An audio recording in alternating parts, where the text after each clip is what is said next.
से बने हुए हैं, क्योंकि रुपेश के पास से भीड़ हटने का नाम नहीं ले रही है। रुपेश, इतनी भीड़ आखिर आपके पास क्यों लग रही है? बाकी और किसी के पास इतनी भीड़ दिखाई नहीं दे रही है। ललितपुर वासी के ज्यादा कैमरे के सामने बोलने के लिए उत्सुक है।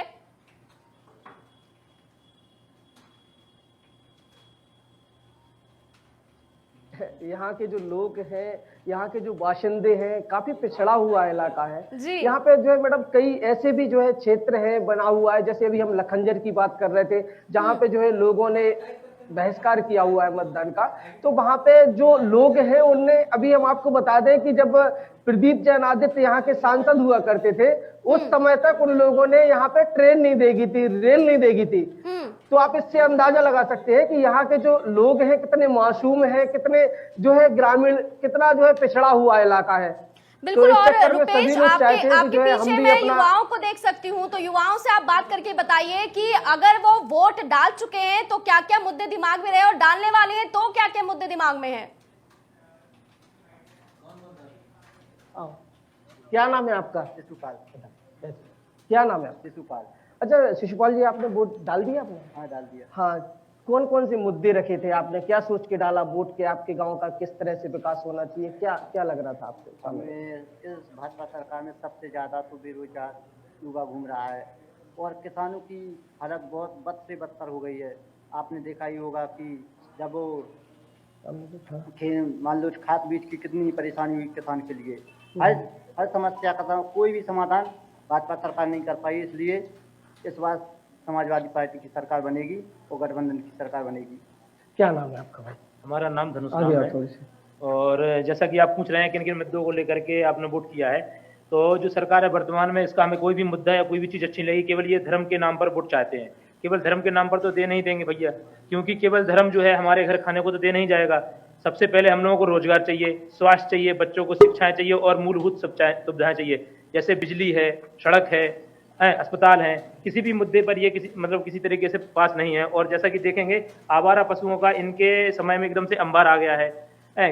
जिस प्रकार से समझें कि आवारा पशुओं का जो कहने को तो गौशाला है, सब है, लेकिन वहां पे पशु भी मर रहे हैं मुझको, और जितने छूटे हुए हैं वो सभी किसानों को मार रहे हैं। ये केवल 5 किलो अनाज दे रहे हैं, जबकि एक किसान के खेत में अगर एक दिन के लिए अगर पशु घुस जाते हैं आवारा, तो वो जितना ये गांव भर को नहीं खिलाते होंगे उतना एक दिन में खा जाता है। जैसे भारतीय जनता पार्टी के नेताओं ने कहा था कि हम गांव में विकास करेंगे, जो है सड़कें जो है गड्ढा मुक्त करेंगे, तो क्या लग रहा है आपको? या जो किसान बीमा की बात कर रहे थे, दुर्घटना बीमा। भाई साहब, जो आपने किसान बीमा की बात कही, बहुत अच्छी बात पूछी हमसे, उसके बारे में मैं आपको अवगत करा दूं कि पिछली 3 सालों से 3 सालों से यहाँ पे कोई भी किसान बीमा नहीं मिला है। हम लोगों के खाते से 2% राशि काट ली जाती है, यानी प्रत्येक किसान के खाते से 2000 से लगा करके 5 या 10 हजार रुपया काट लिया जाता है, और उसका लगभग 90% सरकार देती है, यानी कि लगभग हर किसान के हिस्से का 50,000 से लगा करके 80,000 रुपया सरकार से ये लोग लेते हैं। ये बीमा राशि वालों को जाता है। फिर बीमा राशि वाले या पता नहीं किसकी मिली भगत से या कौन खा जाता है, लेकिन किसानों को कोई बीमा नहीं मिला है। लगातार 3 सालों से यहाँ पे नुकसान हो रहा है। पिछली वर्ष जब योगी जी की बहुत नाराज हैं, ये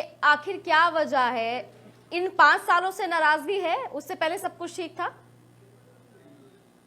अच्छा, क्या लग रहा है आप जिस प्रकार से जो है काफी नाराज नजर आ रहे हैं सरकार से, तो क्या लग रहा था 2017 के पहले जिस प्रकार से अखिलेश यादव की सरकार थी, तो आपको क्या लग रहा था कि जो है उस समय तो आप सब ठीक था? जो पहले आपने पूछा कि किसान बीमा के बारे में हम बात कर रहे थे आपसे, नहीं, किसान बीमा खत्म। अब तो आप ये बताइए कि जो है जिस प्रकार से आप इस सरकार से अभी ज्यादा नाराज नजर आ रहे हैं, तो क्या 2017 से पहले सब कुछ ठीक ठाक था? सरकारों से मतलब नहीं है, हमें कामों से मतलब है। जनता को क्या चाहिए? काम चाहिए। हमें किसी पार्टी विशेष से या किसी से कुछ लेना देना नहीं है। हमें ये मतलब है कि जो जनता है, सामान्य जनता खुश रहे, उनके लिए मूलभूत सुविधाएं मिलती रहे, उन्हें खाने पीने की, शिक्षा और अन्य स्वास्थ्य की बहुत सारी जो चीजें हैं, मूलभूत सुविधाएं जो हैं वो सही तरीके से सुलभ होती रहें। इस चीज के लिए हम लोग वोट कर रहे हैं। और सबसे बड़ी बात, जैसा कि बेरोजगारी का मुद्दा है, आप हमें फ्री में कुछ मत दीजिए, हमें फ्री में कुछ नहीं चाहिए। आप रोजगार दीजिए जिससे हम सभी लोग कमा करके खुद से खाएंगे। दूसरे की हमें दान में कुछ नहीं लेना है, फ्री में हमें कुछ नहीं चाहिए।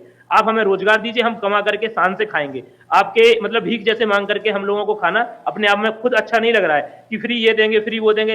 हाँ, केवल बिजली फ्री की जो बात हुई है, कोई भी सरकार दे, अगर बिजली फ्री देते हैं तो किसान के लिए बहुत अच्छी बात है। इसके लिए कोई भी सरकार अगर बिजली फ्री देगी तो उसका हम लोग धन्यवाद करेंगे। लेकिन और कोई चीज फ्री में अनाज देंगे, फ्री में अनाज नहीं चाहिए। हम लोग अखिलेश जी ने भी जो है पिछले समय में राशन फ्री में दिया था। वो उस टाइम पर दिया था जिस टाइम पे कह सकते हैं कि एक प्रकार से फसल बिल्कुल हुई नहीं थी। अकाल पड़ा था, अति मतलब सूखाग्रस्त जो हुआ था, उस वजह से उन्होंने दिया था। जिस टाइम पे हमारे खेत में अगर उपज ना हो, उस टाइम पे अगर आप हमारी सहायता करें तो वो एक अच्छी बात है। लेकिन जिस टाइम पे हमारे खेत में थोड़ा बहुत हो रहा है, उसका आप हमें उतना रेट दीजिए जिससे हम और अपनी केवल अनाज तो खा नहीं लेंगे, उसके साथ अन्य सारी जो वस्तुओं की जरूरत है उसके लिए आप हमारी फसल का उचित मूल्य देंगे, तो उससे हम अपने सारे खर्चे चलाएंगे, अपने बच्चों को पढ़ाएंगे लिखाएंगे, अपना स्वास्थ्य देखेंगे और अपनी मूलभूत सुविधाएं पूरी करेंगे।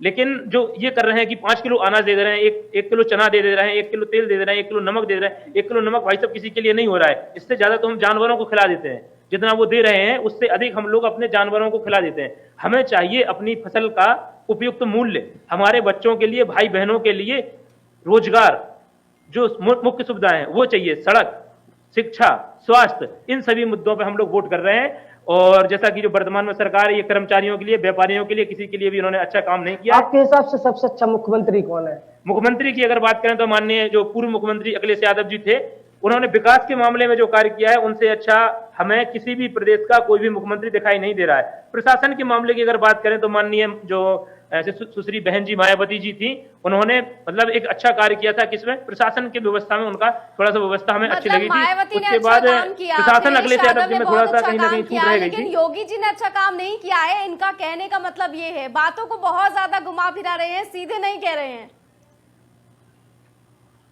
जी बिल्कुल, जिस प्रकार से वो अपनी बात रख रहे थे उस बात में उन्होंने जो है साफ जो है स्थिति को स्पष्ट कर दिया कि जो जिस प्रकार से उनका कहना था कि जो है जिस प्रकार से जो किसानों के हित में जो ये सरकार काम नहीं कर रही है, या जो है चाहे मूलभूत जो सुविधाएं हैं, चाहे सड़क हो, अस्पताल हो, या जो है जो भी मूलभूत सुविधाएं हैं, उनसे इन लोगों को वंचित रखा गया है। शायद इसी वजह से ये लोग जो है नाराज है। टंकी पीछे दिखाई दे रही है, इसमें पानी आता है या सिर्फ नाम के लिए, दिखाने के लिए है? पानी की समस्या। अच्छा, अभी जो पानी की टंकी आपको पीछे दिखाई दे रही है, क्या इसमें पानी आता है अभी कि नहीं आता है? इसमें जब बिजली नहीं आएगी भैया जी, तो ये टंकी भरी किस चीज से जाएगी? हम लोग बाल्टी ले जा करके, या कर्मचारी लोग बाल्टी ले जा करके तो भर नहीं देंगे। तो यहाँ पे 15 दिन से बिजली नहीं है, ट्रांसफार्मर तालबेहट का खराब पड़ा हुआ है। योगी जी कहते हैं, मतलब योगी जी कहते हैं, अमित शाह जब आते हैं तो अमित शाह भी कहते हैं कि हमने तो 24 घंटे बिजली दी है, 22 घंटे बिजली दी है ग्रामीण इलाकों में। जिस प्रकार से योगी जी आते हैं या जो है अमित शाह जी आते हैं, वो कहते हैं ग्रामीण क्षेत्रों में हम 22 घंटे बिजली दे रहे हैं, तो आप क्या मानते हैं? यहाँ पर लगभग जितने किसान लोग उपस्थित हैं, या फिर मैं भी यहाँ पे हूँ, तो मैं आपको इस बात को स्पष्ट कर दूं कि यहाँ पर 15 दिन से 2 या 3 घंटे बिजली केवल आ रही है। प्रत्येक व्यक्ति का मोबाइल लगभग स्विच ऑफ पड़ा हुआ है। ये कंडीशन है। जो टंकी की आप पूछ रहे थे भाई साहब, इस टंकी में 15 दिन से पानी नहीं भरा गया है, क्योंकि जब बिजली नहीं आ रही, चालू है या नहीं? टंकी चालू है लेकिन बिजली नहीं आती तो पानी नहीं भरा जाता है। अब्दुल और आसिफ, यहाँ मैं रोकूंगी, कुछ प्रतिक्रियाएं भी सामने आ रही हैं क्योंकि आज बड़ा दिन है, लोकतंत्र का महापर्व। ऐसे में जो बयान सामने आ रहे हैं, जरा वो भी दर्शकों को हम सुनवा देते हैं।